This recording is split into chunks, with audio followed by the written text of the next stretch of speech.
environment, any kind of a manufacturing environment, something that's not your normal office IT environment. So, we're talking about food and beverage manufacturing, utilities, oil, gas, gas, water, electric, utilities, any of those that manufacture something or provide, that kind of a service. And we're talking about from a technology landscape, we're really talking about the network connected machines and some of the IoT devices that support. Yeah. And that's the interesting thing is that, a lot of these OT environments, the equipment can be 10, 20, 30 years old in some instances.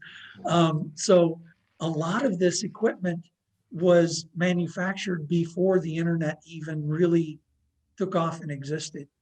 And now with the push towards IT-OT convergence, the push towards, especially since April, remote working, we're connecting these things to the internet when we shouldn't be. So, wow. Awesome. Interesting. So tell us a little bit more about, how Velta Tech engages with a customer. Like, what's your guys' model going into market in some of these large scale organizations? Right. Well, a lot of it is, for myself, industry contacts, that we make. Our team is kind of interesting. We have myself who comes from utility, oil and gas, maritime, space. We have another person on our team that worked for a large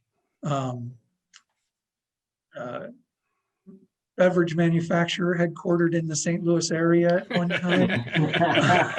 No idea who that could be. Nope, not at all. No, yeah.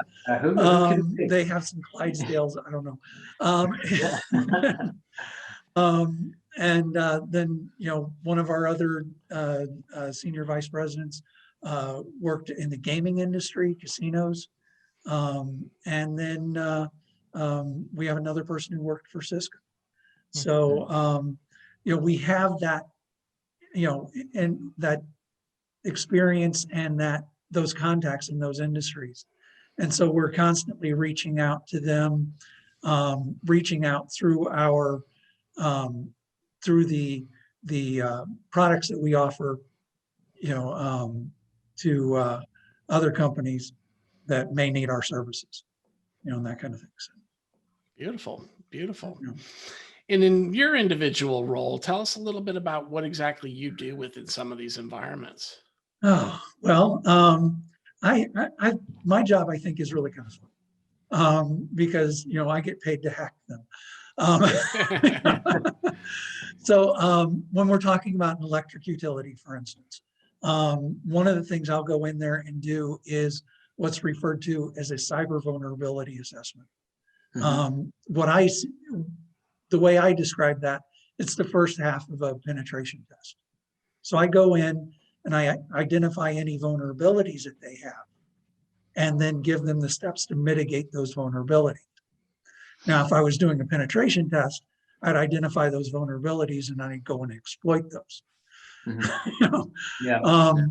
But in the electric utility space, they kind of really don't want you to do that. Although I did have one, right? Although I did have one utility that did actually ask me to do a full-on penetration test, which was, really kind of cool. Outside of that, a lot of risk assessments, a lot of just cybersecurity consulting work. I've been working with one company and I actually have helped them create their cybersecurity policies and procedures from scratch. So, a lot of that kind of thing. And then a lot of working with utilities and that kind of thing in the NERC compliance space. So helping them be. That one's new to me. The what? Yeah. The NERC? The what space? NERC. It's the North American Electric Reliability Corporation. Yeah. It's a federal, it falls under FERC, which is the Federal Energy Reliability Corporation. And then they break down then into different regional authorities that all of the electric utilities then report to. Beautiful. It's and there's a whole set of regulations, some that are critical infrastructure, which is the area that I specialize in. So let's kind of, shift gears into that a little bit, right? So when we hear a lot as end users about critical infrastructure and the vulnerability of that infrastructure at this stage, right? Right. The obvious one is you start looking at some of our highway systems and some of the aging there. That's pretty obvious when we think about infrastructure that way. But people sometimes forget about the things that sit behind the drapes, right? They don't think about energy as a critical system, water as a critical system, those types of things that are very much vulnerable points for hackers and those. So, why don't you share with us a little bit about your thoughts on that and maybe educate us to, what are some of the risks out there and what should we be looking for, maybe even as just citizens? Right. Well, and that's the thing is that most people only think of the electric company 2 times, when they get their bill and when their power goes out. Other than that, it's just magic. I flip the switch and the lights go on. Right. So, we see a lot of press. Oh, the Russians are hacking into our electric grid, da, da, da, da, da.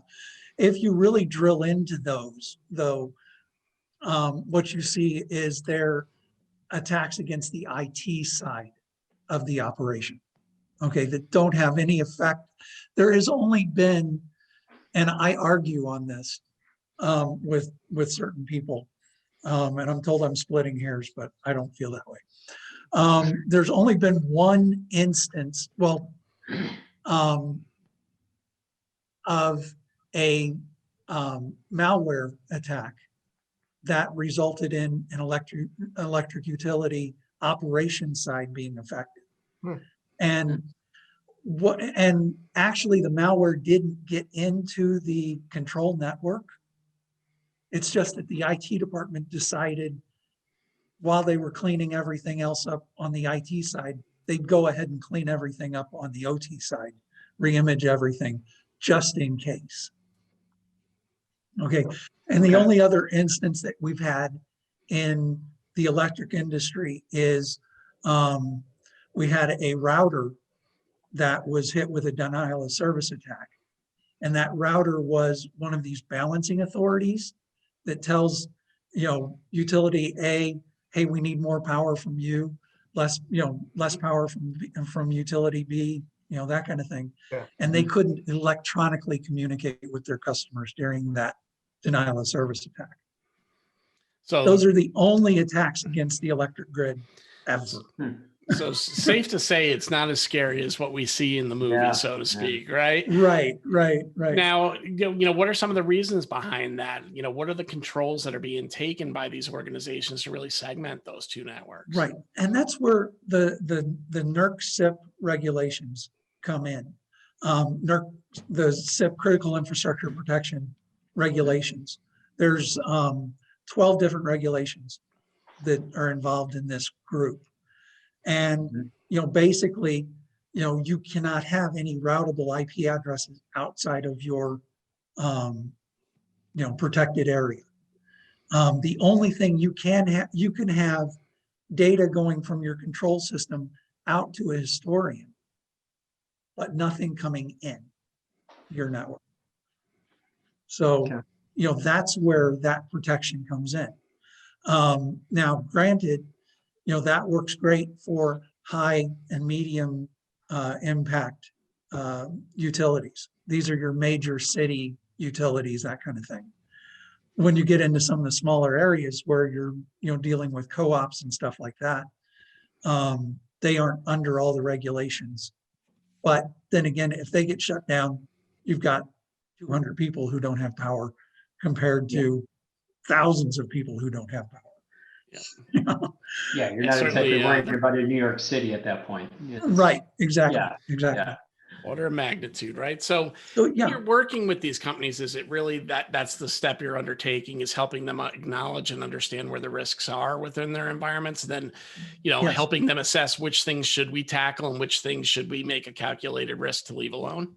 Well, yeah, cybersecurity, whether it's in the IT space or the OT space, involves a risk assessment of saying, here are the vulnerabilities that you have. Here are the chances that somebody is going to exploit those vulnerabilities. What are we going to do to protect against that? A great example is, in any kind of a plant environment. Oh, plant's not connected to the internet. Yeah, but you have a guy coming in to repair some, piece of equipment, and he brings in his laptop that, he just had on the wireless network at Starbucks. Mhm. And he comes in and he connects his laptop to your internal operations network, and whatever malware he has on it skips out into your control system. Boom.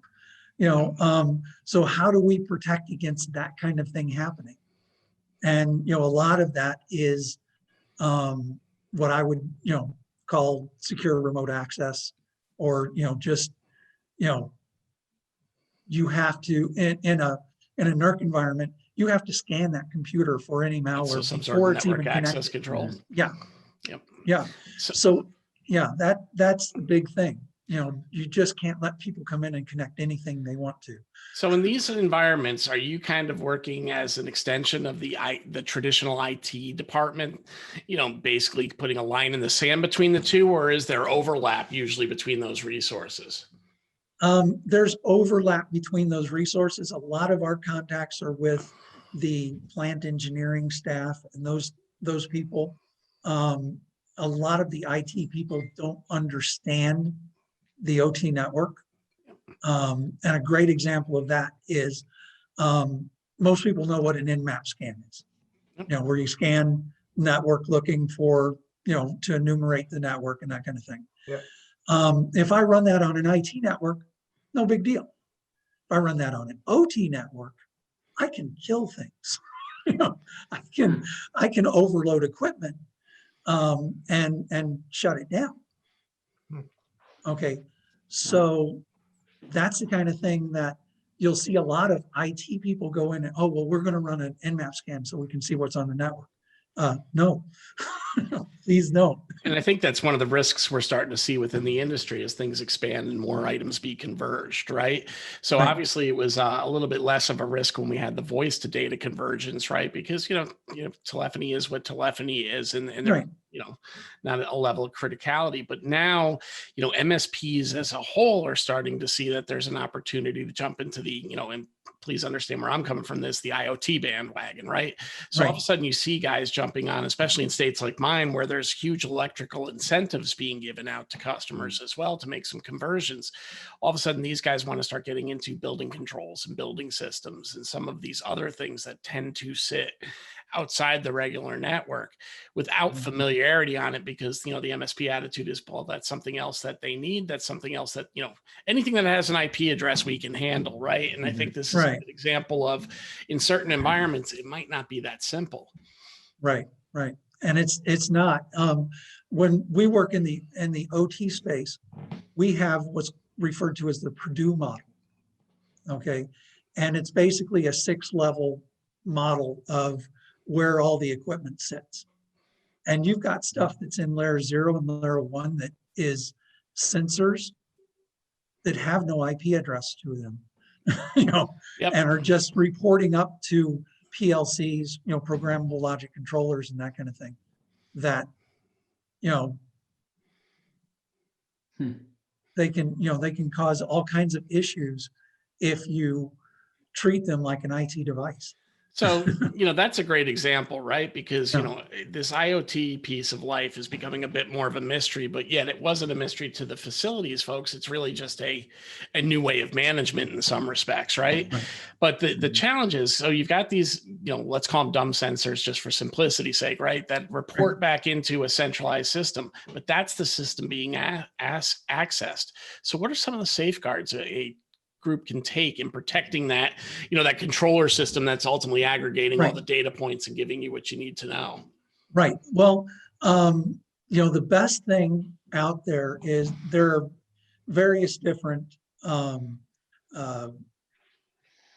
OT passive scanning systems that are out there. One of the best ones out there is from a company called Clarity. They're headquartered out of Israel, but they have a system, and there's other systems like this that connects to the network, connects to a span port on the network, and it just basically looks at PCAP traffic that's going across that network. And it can identify all the equipment, all the PLCs on the network.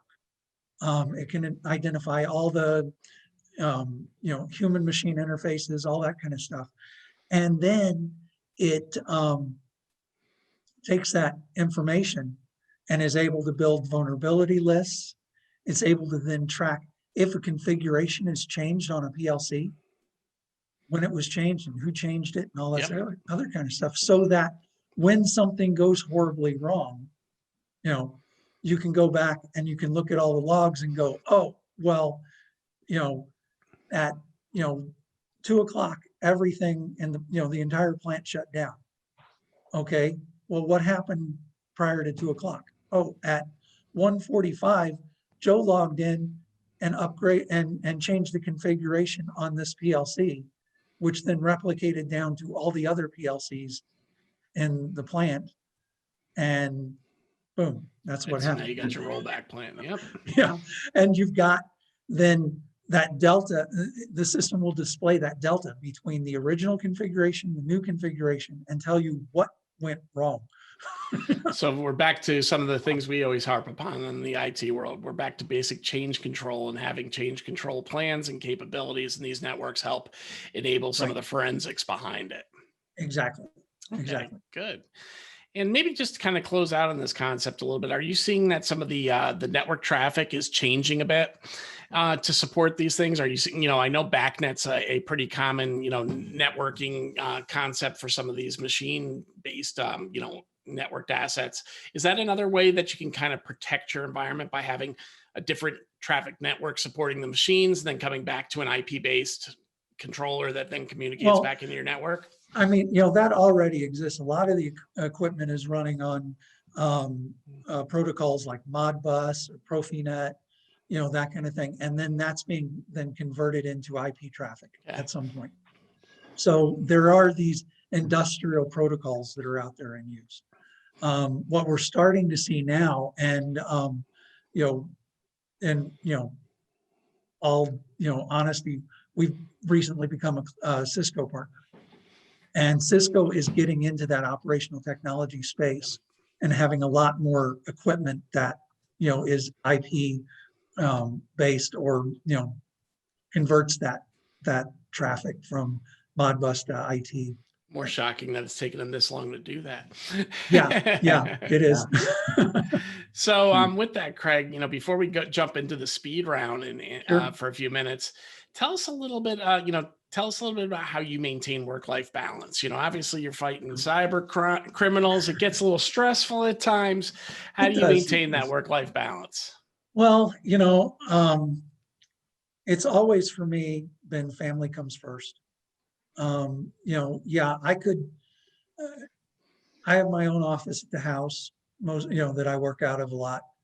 In fact, I worked out of my house for over 3 years.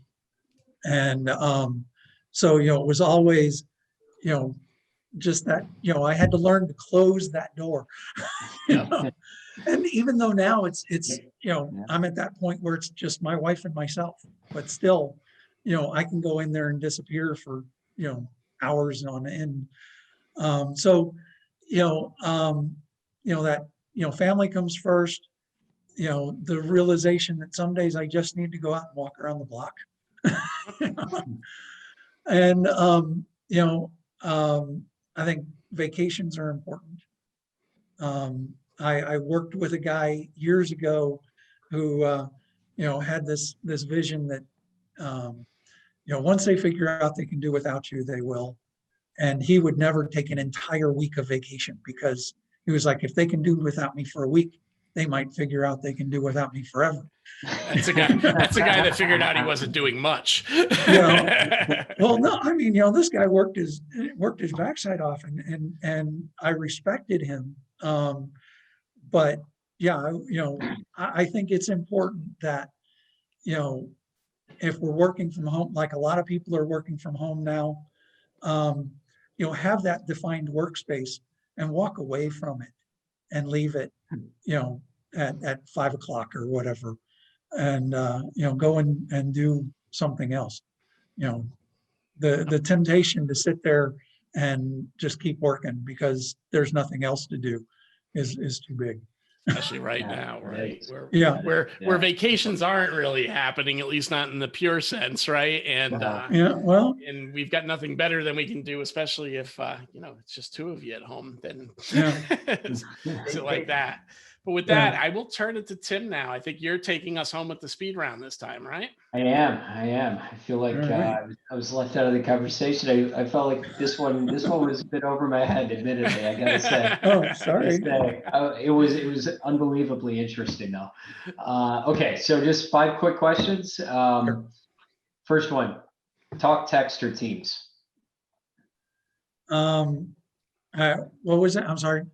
Talk, text, or Teams? Teams. Teams. Yeah, definitely. Some things you just can't do in a text message. Beautiful. Agreed. Music, movies, or TV? Oh gosh, aren't they the same thing right now? No. For myself, it's music. Yep. Yeah. Most common answer. Yeah, We get that one all the time. yeah. What age do you want to retire? Right now, my retirement age is based on when I get my house paid off. So it's probably going to be right there around 68 to somewhere 68 to 70. Okay. So. All right. Mac or Windows? Windows. Okay. If you could do anything outside of tech, what would it be? This is going to sound really, really strange. Sell hot dogs on the beach. It's not strange. Not at all. My goal is to open up a cigar shop just so I have a place to hang out. Yeah. We've had a chef. We've had a race car driver. Yeah. I'd like to get a really big house on the beach. Okay. And then like sell hot dogs in my backyard on the beach. And then just have some mom go, if he'd have gone to college, he wouldn't be selling hot dogs on the beach. And then I can go to the kid, hey kid, that's my house. Awesome. That is awesome. All selling hot dogs. Yeah. Well, Craig, hey, thank you so much for joining us today. We had a great time with you, and thanks for helping us understand an area of technology that often gets overlooked in the MSP space. There's a whole other world of threats out there, and we need to be aware of it when we're working in those environments, and then connect with folks like yourself who can actually do the right job. So appreciate you coming in here and talking to us. Right. As always, you can get this podcast anywhere you get your favorite podcasts, or you can visit us at mspbusinessschool.com, and we look forward to seeing you next week. Craig, thanks again. Thank you. Thanks for coming on.